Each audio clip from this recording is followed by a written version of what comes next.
Frank Morrison had been making his rounds at the warehouse complex for 8 years. Same route, same time, same quiet nod to anyone working late. Most people barely noticed him, just another night security guard with a thermos of coffee and a flashlight that had seen better days. But when the new supervisor decided to install better lighting in the break room, something caught the maintenance worker's eye. As Frank rolled up his sleeves to help move a table, a faded tattoo became visible on his forearm. It wasn't the usual military ink most veterans displayed. This was different, smaller, more precise, and to anyone who knew what to look for, absolutely terrifying. Welcome to Real Heroes Stories, YT. Before we continue this incredible story of hidden service and silent strength, tell me in the comments, from which city in the world are you watching this video today? And if you believe stories like this deserve to be heard, hit that subscribe button to support the channel. These heroes walk among us every day. The Riverside Industrial Complex sprawled across 47 acres on the outskirts of town, a collection of warehouses and office buildings that hummed with activity during the day, but fell into eerie quiet after sunset. Frank Morrison understood quiet. He had built his post-military life around it. At 62, Frank moved with the deliberate pace of someone who had learned that rushing rarely solved anything. His uniform was always pressed, his boots always polished, and his rounds always completed with methodical precision. In 8 years, he had never called in sick, never filed a complaint, and never asked for anything beyond his modest paycheck. But Frank Morrison was not invisible because he was unremarkable. He was invisible because he had spent decades perfecting the art of not being seen. The maintenance request came on a Tuesday morning. Break room lighting inadequate. Frank's supervisor, Dave Hernandez, explained they needed better lighting installed. "Corporate's been complaining for months," Dave said. "They want it bright enough to read the safety notices." Frank nodded. "When are they coming?" "This afternoon. Might need to move furniture around. That okay?" "No problem," Frank replied, though something flickered across his expression. Just for a moment. The electrical crew arrived at 3 o'clock. Miguel Santos, a 23-year Army veteran, and his nephew Carlos. Frank met them at the break room door. "Afternoon. You'll need access to the ceiling and that back corner. I can move the furniture." As they set up equipment, Frank began clearing the area systematically. When he reached for a table pushed against the back corner, Miguel stepped forward to help. "Here, let me get that end," Miguel said. Frank hesitated for just a second, the first time Miguel had seen a security guard hesitate about moving furniture, then nodded. As they maneuvered the table, Frank's uniform sleeve rode up, revealing his left forearm. Miguel glanced down and froze. There, etched in faded black ink just below Frank's elbow, was a tattoo unlike anything Miguel had ever seen. Not a flag, not an eagle, not a typical military emblem. This was smaller, more precise, more professional. It was a dagger, point down, with sharp angular wings spread on either side. Wrapped around the base was a scroll with a single word in block letters. Delta. Miguel's hands nearly slipped from the table. Delta Force. The Army's most elite counterterrorism unit. Operators who didn't officially exist, who conducted missions that never appeared in newspapers, whose service records disappeared into classified files. Frank noticed Miguel's stare and immediately pulled his sleeve down, but it was too late. Their eyes met across the table, and Miguel saw something that confirmed what the tattoo had told him. This wasn't some wannabe with fake ink. This was the real thing. "Just set it over there," Frank said quietly, his voice betraying nothing. They finished moving the table in silence. Carlos continued working on electrical connections, oblivious to the tension. Miguel worked mechanically, his mind racing with questions he couldn't ask. Frank Morrison wasn't just a night security guard. Frank Morrison was, or had been, one of the most dangerous men in the American military. As the work progressed, Miguel found himself stealing glances at Frank, looking for other signs he might have missed. The way Frank positioned himself in the room, always with his back to a wall, always able to see both entrances. The way his eyes constantly scanned the environment, cataloging details and identifying potential threats that didn't exist in a suburban warehouse complex. The way he moved with economy and precision, no wasted motion. Miguel had served 4 years in the army himself, stationed in Germany during the Cold War. He knew military bearing when he saw it. But this was different. This was the kind of training that stayed with a person forever. When Carlos needed help running wire through the ceiling, Miguel climbed the ladder while stealing another look at Frank. The security guard was reviewing paperwork, but Miguel noticed he had positioned himself to watch both the electrical work and the main corridor. Professional paranoia, the kind that kept you alive in places where mistakes were measured in body counts. During a break, while Carlos was outside, Miguel approached Frank's desk. "Excuse me," he said quietly. "I couldn't help but notice your ink earlier." Frank looked up from his paperwork, his expression carefully neutral. "Most people don't recognize it." "I was Army, 1988 to 1992, Germany." Frank nodded slowly. "Good years to be in Germany, quiet years." "You?" Miguel asked, though he already knew the answer would be incomplete. "Here and there," Frank replied. "Different time." It was the kind of non-answer Miguel had expected. Delta Force operators didn't discuss their service, not even decades later. "Must be interesting," Miguel said carefully. "Working security after whatever you did before." Frank's expression didn't change, but Miguel caught something in his eyes. Not defensiveness, but tired acceptance. "It's honest work," Frank said simply. "Keeps me busy." Miguel nodded, understanding the conversation was over. Some stories weren't meant to be told. As they finished the installation, Miguel couldn't shake the feeling he was in the presence of someone extraordinary.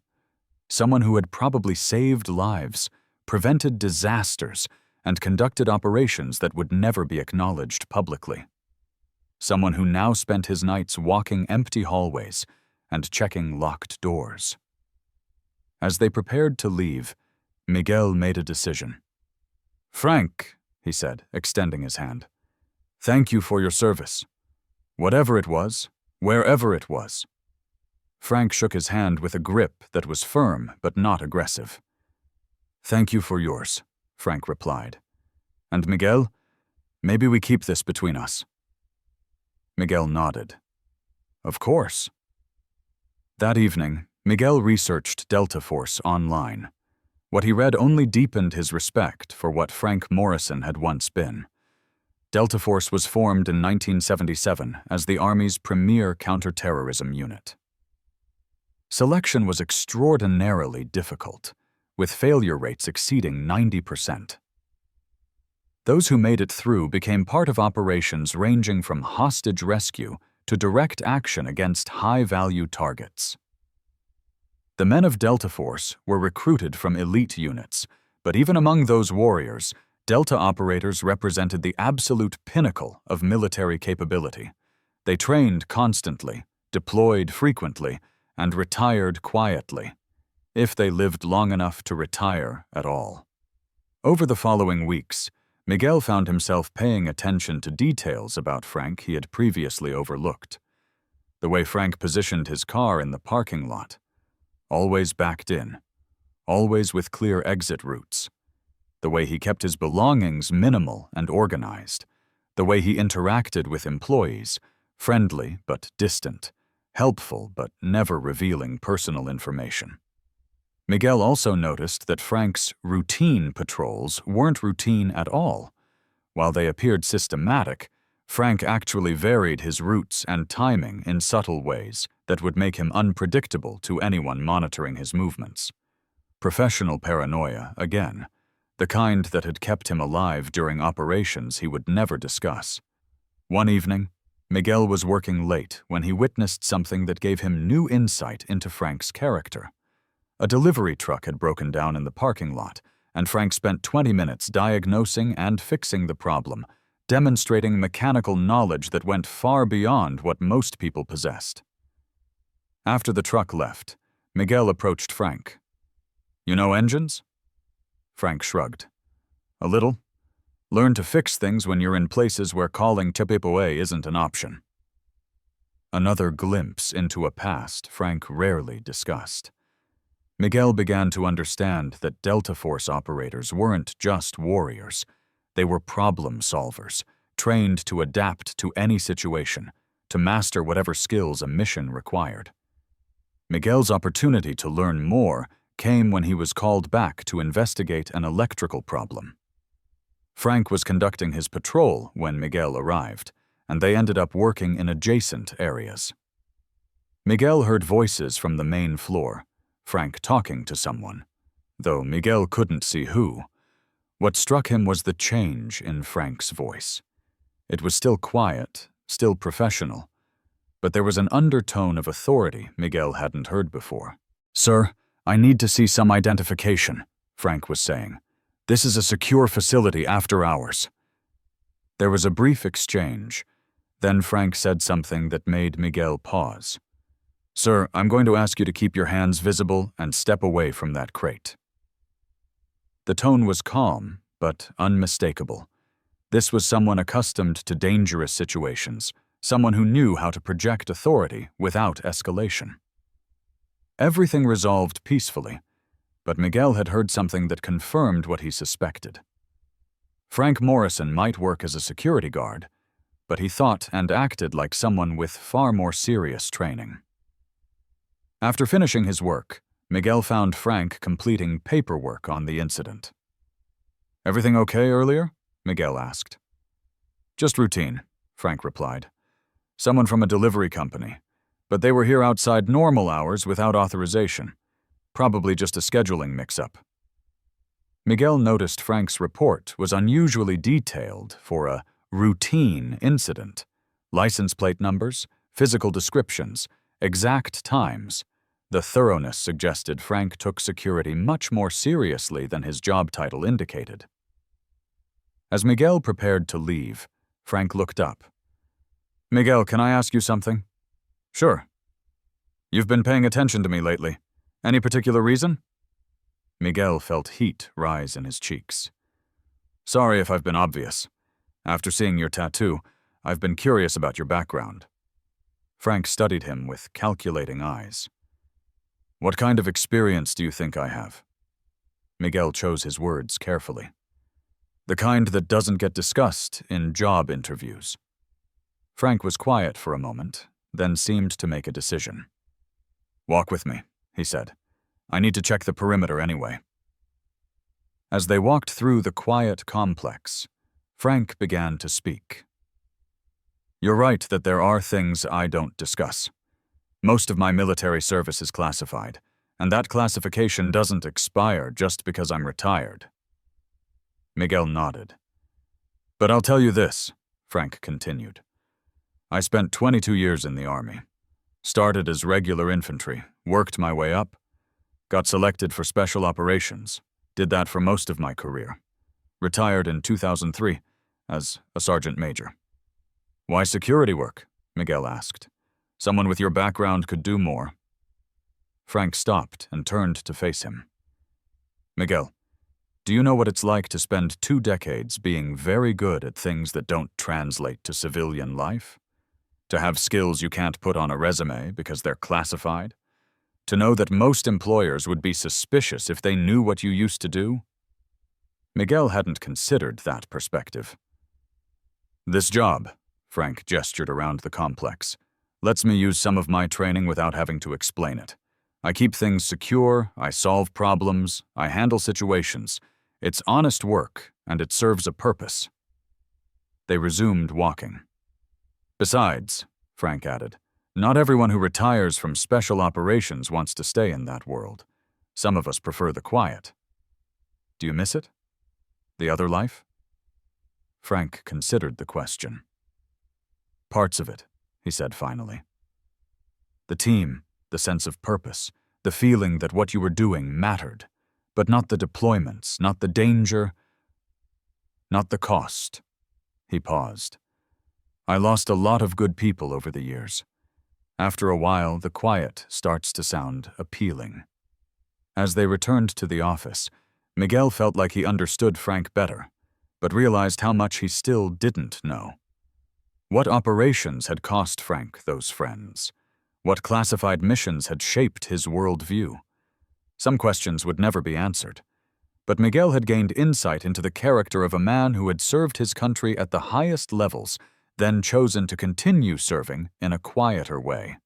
One evening, Miguel heard Frank's radio crackle with unusual urgency. There had been a break-in at one of the warehouses, and Frank was responding alone while waiting for police backup. Miguel watched from a window as Frank approached the building. What he saw was tactical movement at its finest. Frank didn't rush. He approached systematically, using cover and concealment, moving in ways that minimized exposure while maximizing his ability to observe and react.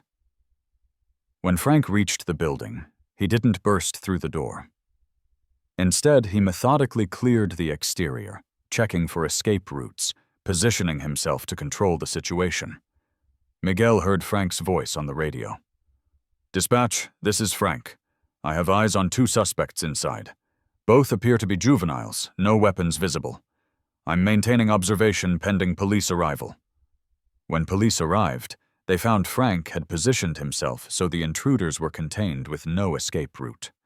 The suspects, local teenagers looking for things to steal, were arrested without incident. The responding officer commented, "Nice work. You controlled that situation like a pro." Frank's response was modest. "Just kept eyes on them until you got here." But Miguel understood what the officer had recognized. Frank hadn't just watched. He had tactically managed the entire situation, using positioning to maintain control while minimizing risk. It was situational awareness that came from years of operating in much more dangerous environments. After the excitement died down, Miguel approached Frank. "That was impressive, the way you handled that situation." Frank shrugged. "Just did my job." "That wasn't just security guard work," Miguel replied. "That was something else." Frank looked at him, then reached a decision. "Miguel, can I trust you with something?" "Of course." Frank opened his desk drawer and pulled out a small wooden box. He opened it carefully, revealing military medals, photographs, and documents. "These are things I don't usually show people," Frank said quietly. Miguel looked with growing amazement. Among the medals, he recognized a silver star, a bronze star with V device, and others indicating heroic action in combat. There were also unit commendations and campaign ribbons telling the story of deployments to dangerous places. What caught Miguel's attention was a photograph beneath the medals. It showed a younger Frank in military gear, standing with other soldiers in a desert environment. The men looked hard, competent, utterly professional. At the bottom, someone had written, "Task Force Green, 1995. Miguel knew enough to recognize the significance. Task Force Green was a code name sometimes used for Delta Force operations. "Somalia?" Miguel asked, pointing to the photo. "Among other places," Frank replied. "That particular photo was taken in Somalia, but we operated wherever needed." Miguel studied the other faces, wondering where those men were now, whether they had all made it home. "You said you lost people," Miguel said carefully. Frank's expression darkened. 3 of the men in that photo didn't make it to retirement. Good soldiers, good friends. They died doing jobs most people will never know existed. Miguel felt the weight of that statement. These weren't statistics. They were Frank's brothers in arms. Is that why you don't talk about your service? Partly, Frank admitted, but also because most people wouldn't understand what we did, or why it was necessary. The reality is usually much more complicated than people think. Frank carefully returned the items to the box. The things we did, the places we went, the decisions we made, they're not stories for cocktail parties. They're just things that needed to be done by people trained to do them. Miguel nodded, understanding that Frank had shared something precious and private. Thank you for telling me, Miguel said. Frank locked the box back in his drawer. Thank you for understanding why I don't usually talk about it. As Miguel's work at the complex wound down, he found himself reluctant to lose regular contact with Frank. The older man had become a source of wisdom and perspective Miguel valued. On his last day, Miguel stopped by the security office to say goodbye. I wanted to thank you, Miguel said, for everything you shared, for helping me understand your world a little better. Frank looked up from his paperwork. Thank you for listening, and for understanding why most of it has to stay private. If you ever need anything, you have my number. Frank shook his hand with that same firm grip Miguel remembered. Take care of yourself, Miguel. And remember, there are all kinds of ways to serve. Find yours. As Miguel drove away, he reflected on the lessons he had learned from Frank Morrison. The most important was that heroism often wears work clothes and carries a flashlight instead of a rifle. That the most dangerous people sometimes choose to spend their retirement keeping others safe. That service doesn't end when you take off the uniform. It just finds new forms. Frank Morrison would continue his quiet work, making his rounds, checking perimeters, solving problems with skills most people would never understand. He would train other officers, mentor other veterans, and handle challenges with the same calm professionalism that had carried him through decades of military service. And somewhere, locked in a desk drawer, his medals and photographs would wait in darkness. Not forgotten, but not displayed, just like their owner. Present, capable, and quietly serving in ways most of the world would never recognize. Because Frank Morrison understood that the greatest service often happens in silence, that the most important work often goes unnoticed, and that true strength doesn't need to announce itself to be effective. Some heroes carry rifles and wear camouflage. Others carry flashlights and wear uniforms. But they all share the same commitment to something larger than themselves, the same willingness to put others' safety before their own comfort, and the same quiet pride in doing difficult jobs without recognition. Frank Morrison was both kinds of hero, and his story reminds us that extraordinary people often hide in plain sight, waiting not for applause, but for opportunities to serve. Have you ever worked alongside someone like Frank Morrison? Someone whose quiet competence made you wonder about their past, whose professional bearing suggested experiences beyond their current job? Tell us in the comments about the hidden heroes in your life, the people whose true stories might surprise us all. Thank you for watching Real Heroes Stories YT. If this story moved you, please subscribe and share it with others. We're here to honor the stories that don't make headlines, the heroes who don't seek spotlights, and the service that continues in 1,000 quiet ways every day. We'll see you in the next story. And until then, remember, some of the most extraordinary people are hiding in the most ordinary places, just waiting for someone who knows how to recognize true strength.